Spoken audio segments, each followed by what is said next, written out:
and he just capped off his rookie season for the Cleveland Browns by beating Aaron Rodgers straight up. The final week of the 2025 NFL season wasn't supposed to matter in Cleveland. Another lost year, another December full of draft math and coaching rumors, another Sunday where Browns fans were expected to watch out of habit rather than hope. And yet, in Week 18, against a division rival that has tormented this franchise for years, everything flipped in the span of a few chaotic minutes. Under the cold lights, with his future hanging by a thread, Shedeur Sanders did the one thing nobody expected him to do anymore. He survived. Not statistically, not aesthetically, but spiritually, emotionally, and situationally. And in Cleveland, sometimes that's the difference between being forgotten and being remembered. This wasn't a highlight reel performance. This wasn't a rookie breakout game destined for NFL films. This was messy, uncomfortable, frustrating football that dragged fans through 3.5 quarters of doubt before landing on a moment that felt almost cinematic in its improbability. The Cleveland Browns beat the Cincinnati Bengals 2018, and the box score tells a story that looks borderline unforgivable. 11 completions, 111 passing yards, no touchdowns, 6 sacks. A completion percentage that would normally get a quarterback benched before halftime. Social media was ruthless long before the fourth quarter even arrived. The verdict seemed unanimous. Shedeur Sanders wasn't ready, wasn't capable, wasn't the answer. Another name destined for Cleveland's ever-growing quarterback graveyard. But football has never been about neat conclusions. It's about moments that disrupt narratives. And when the Browns needed a moment, Shedeur Sanders found one. For most of the afternoon, it looked like the critics were right. The Browns' offense was stuck in neutral, unable to sustain drives, unable to protect their quarterback, unable to create rhythm. The Bengals weren't even playing particularly well, yet Cleveland couldn't capitalize. Sanders looked uncomfortable early, his body language betraying a quarterback carrying far more than just a playbook on his shoulders. Throws sailed. Reads came a beat late. Pressure arrived instantly. Every dropback felt like a gamble. By halftime, the mood around the team felt heavy, like everyone in the building knew what the headlines were already going to say. Then the fourth quarter happened. Joe Burrow, doing what Joe Burrow does, marched the Bengals down the field and threw a late touchdown that felt like a dagger. Cincinnati took the lead. The stadium went quiet in that familiar, defeated way Browns fans know too well. This was supposed to be the final confirmation that Cleveland still didn't have its quarterback. The offense had done nothing all game. The line was collapsing. The clock was bleeding. And yet, Sanders jogged back onto the field with a calm that didn't match the chaos around him. Context matters here. And the context was brutal. The Browns' offensive line, already battered beyond recognition, lost starting center Luke Weipler mid-game. Zack Zinter, a player who doesn't even play center, was forced into the role in the most critical moments of the season. Cam Robinson continued to struggle, losing battles snap after snap. The pocket wasn't just collapsing, it barely existed. 6 times Sanders had already been buried behind the line, losing nearly 30 yards. Any rookie quarterback would have been rattled. Many veterans would have folded. Instead, Sanders slowed everything down. The drive wasn't flashy. There were no deep bombs, no miracle scrambles, no jaw-dropping throws. It was composed football, controlled football. He took what the defense gave him. He trusted his reads. And when the moment demanded it, he delivered the biggest throw of his young career. A massive third down conversion to Jeudy that kept the Browns alive. One play, one decision, one calm release under pressure that shifted everything. Suddenly, belief crept back in. As the Browns positioned themselves for a potential game-winning field goal, the irony of the moment was impossible to ignore. Andre Schmidt, the kicker who had missed a chip shot earlier in the season that cost Cleveland a win against these same Bengals, lined up for a 49-yarder. The weight of redemption hung over the field, and Sanders, standing on the sideline, didn't look nervous. After the game, he said he knew Schmidt was going to make it. Not hoped, knew.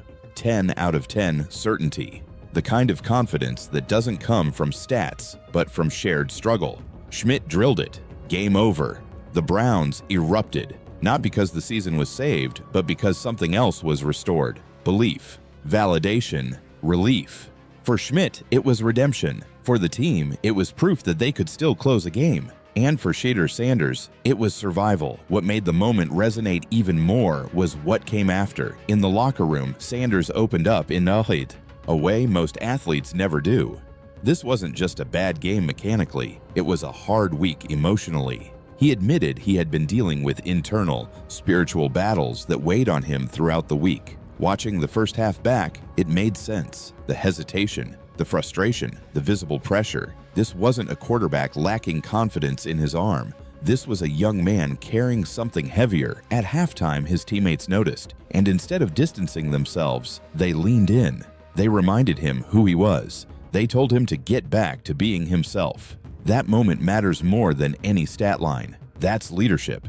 That's culture. That's a locker room choosing its quarterback even when the outside world has already moved on.